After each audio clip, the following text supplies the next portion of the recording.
Salam sejahtera untuk kita semua. Yang terhormat, dosen pembimbing saya, Profesor Dr. Mamduh, dan para Dewan Penguji. Perkenalkan, nama saya Kendrick dari EMBA 53 Konsentrasi Finance. Pada kesempatan kali ini, saya akan memaparkan hasil penelitian saya yang berjudul Analisis Pengaruh Skor Pengungkapan ESG terhadap Kinerja Perusahaan. Perbandingan antara perusahaan dengan kapitalisasi pasar besar dan kecil. Latar belakang penelitian ini dimulai dari komitmen Indonesia pada isu keberlanjutan, di mana pemerintah melalui kebijakan-kebijakan nasional seperti Undang-Undang Nomor 32 Tahun 2009, Peraturan Presiden, dan POJK dengan target nasional berupa Net Zero Carbon tahun 2060, mengimplementasikan tujuan pembangunan berkelanjutan serta Environmental, Social, and Governance yang biasa disebut dengan ESG pada tingkat korporasi. ESG sendiri masih sangat baru di Indonesia. Jumlah perusahaan yang telah memiliki skor ESG per 2023 masih kurang dari 100 perusahaan. Fenomena ini diteliti oleh Mandiri Institute di mana pada 2023 beberapa perwakilan perusahaan diminta pendapat terkait tantangan implementasi ESG di Indonesia. Hasil survei menemukan bahwa mayoritas perusahaan masih belum memahami isu ESG, juga terkendala oleh biaya tambahan oleh ESG, serta kesulitan dalam menghitung faktor ESG. Hingga ada juga yang merasa kurangnya dukungan pemerintah sehingga ESG masih belum menjadi prioritas utama di perusahaan di Indonesia. Sementara itu, melihat dari kondisi perusahaan di Indonesia, 70% kapitalisasi pasar dikuasai oleh 50 perusahaan besar, sedangkan 30% sisanya berasal dari 900 perusahaan lainnya. Fenomena kesenjangan yang signifikan ini membuka peluang pengujian perbedaan pengaruh ESG terhadap kinerja perusahaan yang besar dan kecil. Atas dasar tersebut, penelitian ini berfokus pada pengaruh skor pengungkapan ESG terhadap kinerja perusahaan serta melihat komparasi pengaruh pada perusahaan yang kapitalisasi pasar besar dan kecil di Indonesia. Kemudian, untuk pertanyaan dan tujuan penelitian antara lain 1.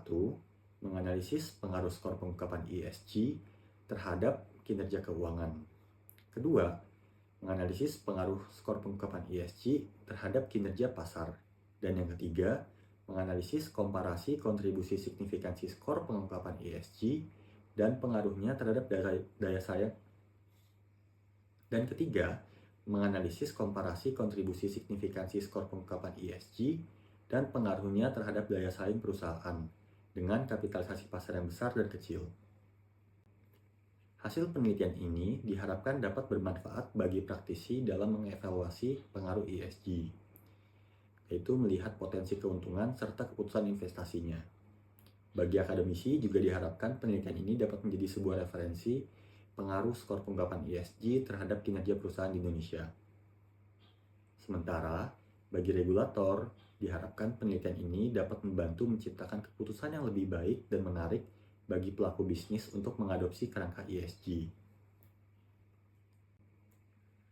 Teori yang digunakan dalam penelitian ini adalah teori pemangku kepentingan, teori sinyal, ESG, kinerja keuangan, kinerja pasar, serta kapitalisasi pasar perusahaan.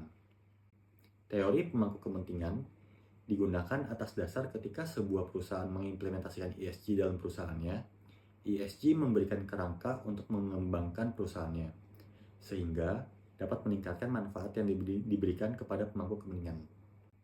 Selain itu, saat sebuah perusahaan mengimplementasikan ESG, teori sinyal mengatakan bahwa perusahaan akan sebaik mungkin menggunakan pemberitaan tersebut untuk meningkatkan kredibilitas perusahaan. Penelitian ini menguji dua hipotesis, yaitu 1. Skor pengungkapan ESG memiliki pengaruh positif terhadap kinerja perusahaan.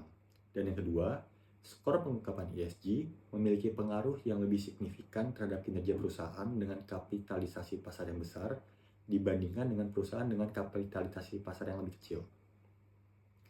Untuk menguji dua hipotesis tersebut, penelitian menggunakan variabel-variabel berupa variabel dependen, yaitu kinerja keuangan dan pasar perusahaan, yang diproyeksikan melalui ROA ROE, dan Tobin Skew. Variabel independen berupa skor pengungkapan ESG dan kapitalisasi pasar. Sedangkan variabel kontrol berupa ukuran perusahaan, pertumbuhan perusahaan, net profit margin untuk menguji kinerja keuangan, serta price to book value untuk menguji kinerja pasar. Selain itu, terdapat variabel moderasi berupa transformasi dari interaksi skor ESG dengan kapitalisasi pasar untuk mendukung pengujian hipotesis kedua. Penelitian menggunakan metode kuantitatif. Data yang didapatkan menggunakan purposive sampling dari LSAG atau yang sebelumnya dikenal sebagai Thomson Reuters. Laporan keuangan serta laporan tahunan diambil dari perusahaan-perusahaan yang digunakan.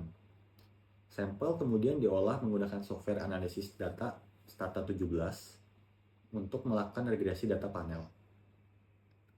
Kriteria pemilihan sampel adalah perusahaan yang terdaftar di Bursa Efek Indonesia dan menerbitkan laporan tahunan selama periode 2018 hingga 2023. Kemudian, perusahaan juga harus memiliki skor pengungkapan ESG definitif dan memiliki data-data yang relatif normal. Dari kriteria tersebut, didapatkan 34 perusahaan untuk kemudian dibagi menjadi kelompok market cap besar dan kecil untuk melakukan pengujian hipotesis yang kedua. Variabel yang digunakan seperti pada kerangka penelitian mencakup ROA, ROE, Tobin Skew, skor ESG dengan time lag 1 tahun, market cap, variabel interaksi, serta variabel kontrol. Selanjutnya, sampel yang telah dimiliki diuji dengan alur metode analisis berikut. Pertama, dilakukan statistik deskriptif untuk memastikan data siap uji sesuai dengan kriteria yang ditentukan. Kemudian, dilakukan estimasi model regresi data panel dengan uji Chow dan uji Sussman untuk menentukan asumsi awal tipe model yang paling optimal. Setelah itu, dilanjutkan juga dengan uji-uji normalitas, multikolinearitas, heteroskedastisitas, dan autokorelasi. Terakhir, dilakukan uji hipotesis. Penelitian menggunakan 3 metode persamaan, yaitu model persamaan 1 untuk menjawab hipotesis pertama, model persamaan kedua, dan ketiga untuk menjawab hipotesis yang kedua. Berikut statistik deskriptif atas sampel utama, yaitu ada 170 data sampel dari 34 perusahaan, kemudian dibagi menjadi sampel perusahaan kapitalisasi pasar kecil dan kapitalisasi pasar besar. Secara garis besar, sampel utama dan sampel kelompok perusahaan kapitalisasi pasar besar memiliki rata-rata skor ESG yang masuk ke dalam golongan third quartile menurut klasifikasi Refinitiv, di mana kinerja rata-rata ESG tergolong baik. Namun, hal ini tidak sama dengan skor rata-rata pada sampel perusahaan kapitalisasi pasar yang lebih kecil, di mana nilai ini masih dapat masuk ke dalam second quartile yang dianggap relatif masih memuaskan. Kemudian, data diuji terhadap variabel dependent, ROA, ROE, dan Tobin Skew dengan model penelitian 1, 2, dan 3 yang menghasilkan estimasi awal model sebagai berikut. Variabel dependent ROA, seluruh model paling sesuai dengan fixed effect. Untuk variabel ROE, model 1 sesuai dengan random effect, sedangkan kedua model sisanya menggunakan fixed effect. Yang terakhir, untuk variabel Tobin Skew, model 1 dan 3 sesuai menggunakan random effect, namun model kedua lebih sesuai dengan fixed effect. Selanjutnya, tiap model dari pengujian untuk variabel dependent ROA, ROE, dan Tobin Skew diuji asumsi normalitas, multikolinearitas, heteroskedastisitas, serta autokorelasi. Hasil pengujian menunjukkan bahwa seluruh 9 model memiliki gejala heteroskedastisitas. Sedangkan 8 dari 9 model mengalami masalah normalitas dan 6 dari 9 model mengalami gejala autokorelasi. Atas temuan tersebut, metode generalized least square digunakan untuk memenuhi asumsi OLS dengan mentransformasikan residual variabel-variabel menjadi lebih homogen dan tidak berkorelasi sesuai dengan apabila terdapat autokorelasi atau tidak. Berikut adalah hasil uji hipotesis dengan metode generalized least square untuk seluruh model dari tiap variabel dependent.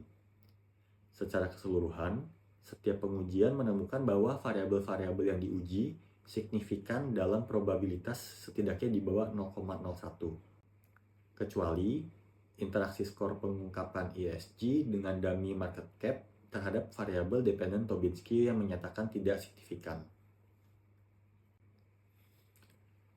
Dari hasil uji hipotesis tersebut, hipotesis 1 diterima, di mana skor pengungkapan ESG terbukti memiliki pengaruh positif terhadap kinerja keuangan dan pasar perusahaan. Akan tetapi, hipotesis kedua tidak teruji atas dasar hasil penelitian yang menunjukkan semakin kecil kapitalisasi pasar perusahaan, pengaruh skor pengungkapan ESG semakin terlihat signifikan terhadap kinerja keuangan dan pasar perusahaan.